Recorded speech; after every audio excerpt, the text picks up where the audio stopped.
میں प्रिंसिपल जामिया मुफ्ता उलूम साहिब कटरा बोल रहा हूँ और अपने अवाम को आजकल के हालात से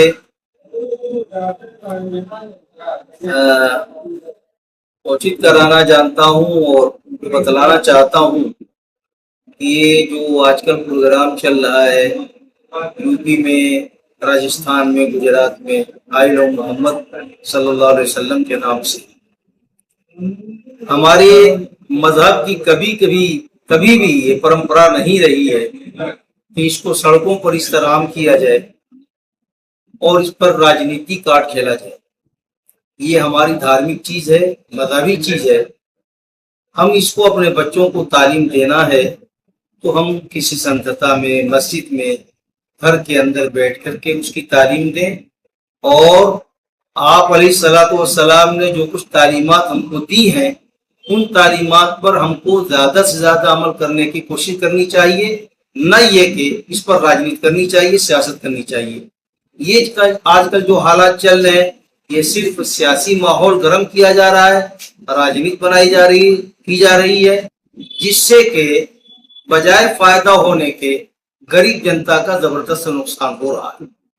और नुकसान में उनकी रोजी रोटी मारी जा रही है, प्लस उनके खिलाफ एफआईआर हो रही है, जेलों में बंद किया जा रहा है।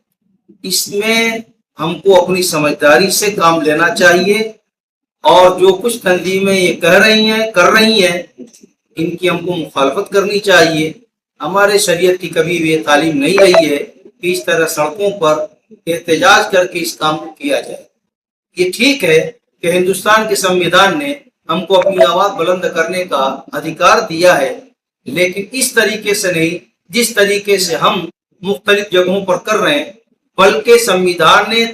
तरीका और सलीका बतलाया है, उस सलीके और तरीके के साथ हम अपनी आवाज हुकूमत तक पहुंचाएं और अपनी मांग को रखें और हमेशा रखते रहें। यकीनन ये हुकूमत, इसके बाद की हुकूमत है, हमारी आवाज को सुनती रहेंगी और हमारे मकसद को पूरा करती रहेंगी। लेकिन शर्त यह है कि जो हुकूमत का तरीका है, हुकूमत ने जो बतलाया है, संविधान ने जो बतलाया है, उस तरीके पर अमल करने की कोशिश करेंगे तब हमारा मकसद पूरा हो जाएगा। इस बीच अगर चल रहा है, इस बीच में अगर कहीं इस तरह घटना घट गई तो जाहिर है कि मऊ में दंगा की स्थिति पैदा हो जाएगी,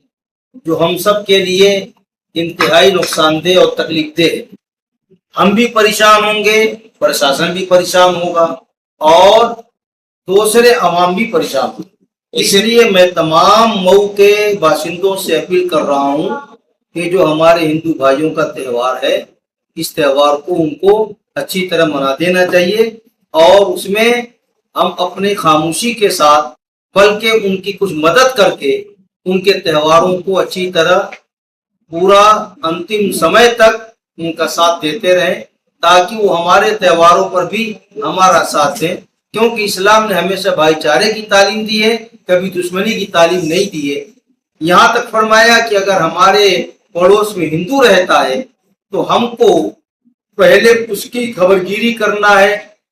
उसके हालचाल लेने हैं, ये मालूम करना है कि उसके बच्चे भूखे तो नहीं है। अगर उसके बच्चे भूखे हैं तो हम पर फर्ज है कि हम उस पड़ोसी का ख्याल रखें और उसके घर भोजन का सामान भेजें, चाहे वो मजहब का कोई भी। इस्लाम ने मजहब की कोई तफरीक नहीं की है और हमेशा सबको एक साथ लेकर चलने की ये तलकीन की है और ताकीद की है। इसलिए जरूरी है कि ये त्यौहार भी जो आ रहा है, इसमें मुसलमानों से मैं खास तरीके से कहना चाहता हूँ कि भीड़ भाड़ न लगाएं और किसी के साथ छेड़छाड़ न करें, किसी के साथ कोई मजाक न करें और इनका त्यौहार जिस तरीके से हो रहा है, जिस तरीके से पूजा पाठ हो रही है, उनको अपने धर्म के एतबार से पूरा कर देना चाहिए और इसमें किसी तरह से कोई रुकावट और कोई बाधा न डालने की कोशिश नहीं होनी चाहिए। बिल्कुल सरल तरीके से इस काम को अंजाम दे देना चाहिए। मोबाइल पर किसी तरह से कोई चीज लिख करके और कमेंट करके उसको वायरल ना करें, ये बहुत जरूरी है। इसमें हमारी हिफाजत है دیگر قوموں کی حفاظت ہے، ورنہ حقیقت یہ ہے کہ ہم کمنٹ کرتے ہیں وہ پتہ چلتا ہے کہ پوری بستی پر معاملہ آ جاتا ہے۔ اس لیے بھائی پرشاسن کا تو کام ہے دبش دینا، وہ تو دبش دے کر کے ملزم کو پکڑے گی، لیکن اس سے اور لوگ ہراساں ہوں گے، متاثر ہوں گے، تو ایک آدمی کی وجہ سے پورا محلہ متاثر ہو جائے، یہ بات انتہائی نازیبا ہے۔